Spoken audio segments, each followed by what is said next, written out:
Hello दोस्तों, स्वागत है आपका ब्रिलियंट आईक्यू में। आशा करता हूं कि आप सब अच्छे होंगे और आपकी पढ़ाई बहुत अच्छी चल रही होगी।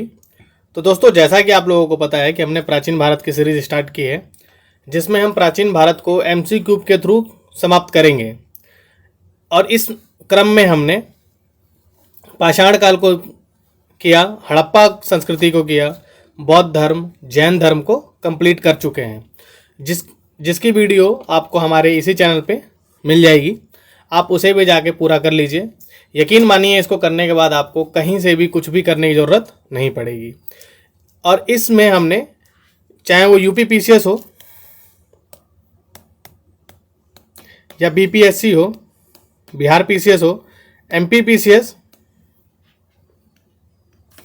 या यूके पीसीएस, या छत्तीसगढ़ पीसीएस या झारखंड पीसीएस, कोई भी स्टेट सर्विस का एग्ज़ाम हो, या यूपीएससी में यहाँ से कहीं से कभी भी क्वेश्चन कोई पूछा हो, उसको हमने कंप्लीट किया है। और एक एक क्वेश्चन को डिटेल में हमने आपके सामने रखा है। ठीक है, तो आपको अच्छे से जाके उन वीडियोस को देख लेना है। और बाकी आपको इसके बाद कुछ भी करने की कोई ज़रूरत नहीं है। ठीक है, अगर आपको इसके बाद भी कोई दिक्कत या प्रॉब्लम आती है, इसमें कोई भी प्रॉब्लम आती है, तो आप मुझे कमेंट में बता सकते हैं कि कौन सा क्वेश्चन आपके समझ में नहीं आया और कौन सा आपके समझ में आया था। ठीक है, सबसे पहले हम जो शुरुआत कर रहे हैं उसमें हम देख रहे हैं वैष्णव धर्म से संबंधित प्रमुख मंदिरों के बारे में। जो वैष्णव धर्म से संबंधित प्रमुख मंदिर थे उनके बारे में, क्योंकि चैप्टर का नाम ही है हमारे शैव तथा भागवत धर्म। तो वैष्णव धर्म से संबंधित जो मंदिर थे, उन मंदिरों में जो सबसे इंपॉर्टेंट मंदिर था वो था जगन्नाथ मंदिर। और जगन्नाथ मंदिर कहाँ पड़ता है? आप सबको पता है कि जगन्नाथ मंदिर कहाँ पर है? उड़ीसा में स्थित है। जगन्नाथ मंदिर कहाँ है? उड़ीसा में स्थित है। ठीक है, दूसरा है दशावतार मंदिर। दशावतार मंदिर आपका कहाँ पड़ेगा? देवगढ़ में पड़ेगा। दशावतार मंदिर कहाँ पड़ेगा? देवगढ़ में पड़ेगा। इसको ऐसे करिएगा कि दोबारा आपको इसको पढ़ने की जरूरत ना पड़े और यहीं पे क्या हो जाए, ये याद हो जाए। ठीक है, नेक्स्ट देखते हैं विष्णु मंदिर। जो विष्णु मंदिर है फेमस, वो कहाँ है?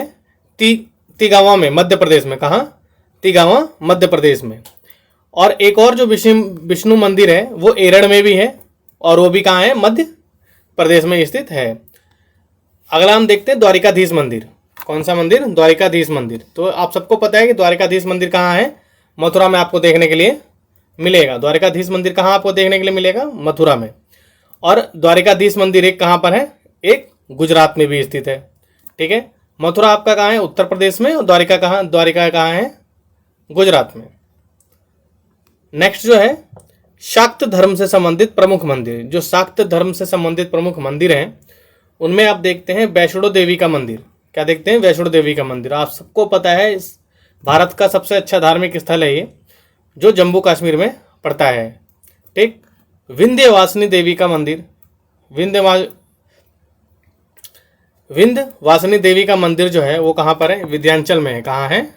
विंध्याचल में। 64 योगिनी मंदिर। इसको यूपी पीसीएस ने और बिहार पीसीएस और यूपीएससी तक ने पूछा हुआ है इस क्वेश्चन को, 64 योगिनी मंदिर के बारे में। ये कहाँ है? भेड़ाघाट, मध्य प्रदेश में स्थित है। कहाँ स्थित है? भेड़ाघाट, मध्य प्रदेश में ये स्थित है। अगला है पार्वती मंदिर। तो पार्वती मंदिर कहाँ स्थित है?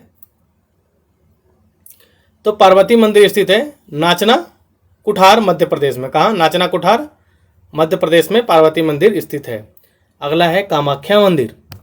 कामाख्या मंदिर कहाँ है? असम में। और उसके बाद दक्षिणेश्वर काली मंदिर। तो दक्षिणेश्वर काली मंदिर जो है वो आपका पड़ेगा कोलकाता में। तो मुझे जहाँ तक उम्मीद है कि आपको याद हो गया होगा। जैसे जगन्नाथ मंदिर पुरी में, दशावतार मंदिर देवगढ़ में, विष्णु मंदिर तिगांव में, और आपका फिर एक और जो विष्णु मंदिर है वो एरड़ में भी है। कहाँ है? एरड़ में भी स्थित है। एक द्वारिकाधीश मंदिर मथुरा में है और एक द्वारिका में। वैष्णो देवी मंदिर जम्मू में, विंध्यवासिनी देवी का मंदिर विंध्याचल, 64 योगिनी मंदिर भेड़ाघाट, पार्वती मंदिर नाचना कुठार और कामाख्या मंदिर असम। दक्षिणेश्वर काली मंदिर कहाँ है? कोलकाता में है। ये नहीं कि दक्षिण का नाम सुन के आप कोई दक्षिण का स्टेट चुन लेंगे, नहीं। ये कहाँ स्थित है? कोलकाता में स्थित है। शैव धर्म से संबंधित कुछ मंदिर हैं, जैसे राजराजेश्वर मंदिर। ये कहाँ है? तंजौर में। कहाँ है? तंजौर में, तमिलनाडु। ये चोलों की राजधानी हुआ करती थी तंजौर। तंजौर जो है चोलों की राजधानी हुआ करती थी और चोलों ने ही इसका निर्माण करवाया था। नेक्स्ट है शिव मंदिर। कहाँ है? भूमरा, मध्य प्रदेश। नटराज मंदिर, चिदम्बरम, तमिलनाडु। विरूपाक्ष मंदिर हम्पी में है, कर्नाटक। विजयनगर साम्राज्य के टाइम पे इसकी राजधानी हुआ करती थी। ये हम्पी किसकी राजधानी थी? विजयनगर की। विश्वनाथ मंदिर आप सबको पता है, वाराणसी। ठीक है, वाराणसी में काशी विश्वनाथ मंदिर स्थित है, जो शैव धर्म से संबंधित रहा था। तो आइए शुरुआत करते हैं इस चैप्टर के MCQ की। और सबसे पहला जो क्वेश्चन हम देख रहे हैं, UPSC ने इसको पूछा हुआ है, 1996 में पूछा हुआ है। तो आप ये बिल्कुल सोच के मत चलिएगा कि ये बहुत पुराना क्वेश्चन है और ये क्वेश्चन रिपीट नहीं होगा। बिल्कुल ये क्वेश्चन रिपीट हुआ है। आप जब 2014 का पेपर उठा के देखेंगे UPSC का, तो आपको ये चीज़ नज़र आएगी कि PYQ जो 95, 96, 97 में पूछे हुए हैं, बहुत सारे क्वेश्चन यहाँ के आपको देखने के लिए मिल जाएंगे। तो पहला क्वेश्चन कह रहा है, और आपका जो पहला क्वेश्चन है वो है, प्राचीन भारत के विश्वोत्पत्ति विषयक धारणाओं के अनुसार 4 युगों के क्रम किस प्रकार है? 4 युगों का क्रम पूछ रहा है, वो किस प्रकार है? तो आप सबको पता है कि सबसे पहले कौन सा युग आया था? तो सबसे पहले कृत युग, फिर त्रेता, फिर द्वापर और फिर कली। ठीक है, त्रेता, द्वापर और कली और कृत, ये जो ऑप्शन है, ऑप्शन नंबर सी सही उत्तर है। और आपका जो सबसे अच्छा काम होगा वो ये होगा कि आप इस चैनल को लाइक के साथ सब्सक्राइब जरूर कीजिएगा। ठीक है, ताकि आपको ऐसे वीडियोस टाइम पर मिलते रहें और आपको इसका बेनिफिट भी प्राप्त हो। नेक्स्ट क्वेश्चन है, निम्नलिखित में से कौन सा प्राचीन भारत में शैव संप्रदाय था? इनमें से कौन सा शैव संप्रदाय रहा था? तो आजीवक, मयमत, मत्स्य मयूर, ईशान शिव गुरुदेव पद्धति। तो कौन सा रहा था? मत मयूर जो था वो शैव संप्रदाय था। नेक्स्ट क्वेश्चन, अर्धनारीश्वर मूर्ति में आधा शिव तथा आधा पार्वती प्रतीक हैं। जो आधा शिव और आधा पार्वती जो प्रतीक हैं वो किसके हैं? वो देव और उसकी शक्ति के योग का प्रतीक हैं। नेक्स्ट, नैनार कौन थे?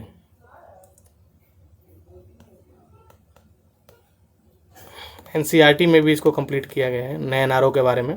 तो नैनार कौन थे? ये शैव संप्रदाय से संबंधित रहे थे। नेक्स्ट क्वेश्चन, निम्नलिखित में से कौन सा अलवार संत थे? अलवार संत इनमें से कौन से थे?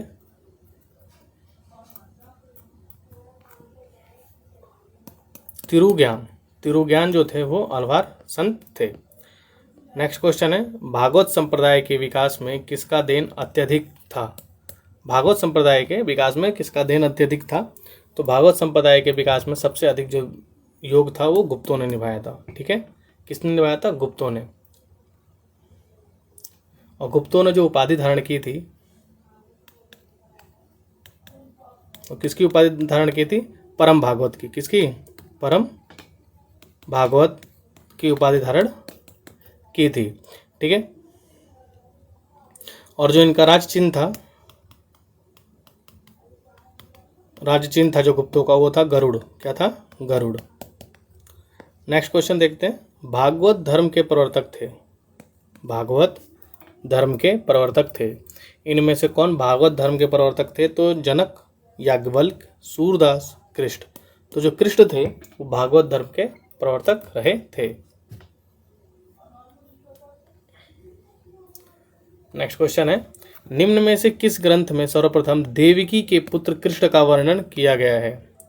देवकी के पुत्र कृष्ण का वर्णन जो है वो किस ग्रंथ में किया गया है सबसे पहले? तो महाभारत, अष्टाध्यायी, भागवत पुराण और छांदोग्य उपनिषद। तो छांदोग्य उपनिषद में देवकी के पुत्र का सबसे पहले क्या किया गया है वर्णन, हमें देखने के लिए मिलता है। नेक्स्ट क्वेश्चन देखते हैं, कह रहा है निम्नलिखित में से किस देवता को कला में हल लिए प्रदर्शित किया गया है? किस देवता को कला में हल लिए प्रदर्शित किया गया है? तो वो कौन है? बलराम। बलराम जो थे वो हल उनके हाथों में जो है हल का प्रयोग करते हुए दिखाया गया है। भागवत संप्रदाय में भक्ति रूपों की संख्या है? भागवत संप्रदाय में भक्ति रूपों की कितनी संख्याएं हैं? तो भागवत संप्रदाय में भक्ति रूपों की 9 संख्या है। कितनी संख्या है? 9। और इसको बोला जाता है नवधा भक्ति। क्या कहा जाता है? नवधा भक्ति। नेक्स्ट क्वेश्चन है, हेलियोडोरस का बेस नगर अभिलेख संदर्भ, जो हेलियोडोरस है उसका जो बेस नगर अभिलेख है वो किसको संदर्भित करता है?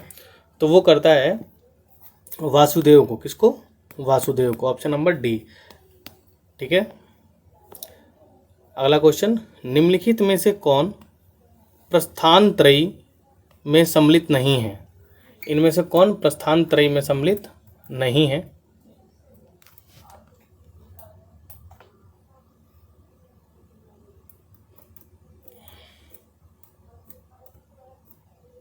तो कौन सम्मिलित नहीं है? भागवत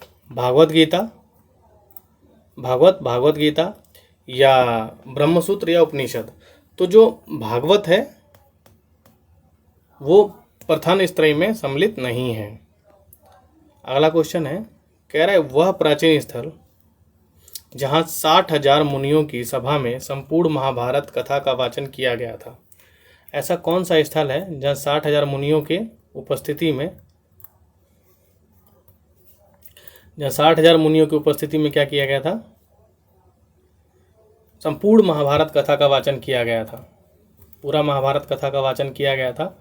ऐसा कौन सा स्थल है? तो वो स्थल है नैमिषारण्य। कौन सा स्थल है? नैमिषारण्य।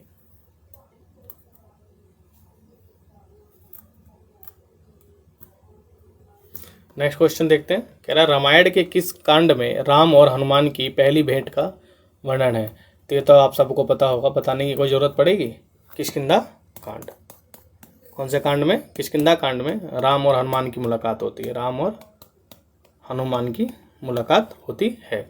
नेक्स्ट क्वेश्चन देखते हैं। कह रहा है कलिका पुराण किस धर्म से संबंधित है? जो कलिका पुराण है वो किस धर्म से संबंधित है? तो शाक्त धर्म से संबंधित है। किससे संबंधित है?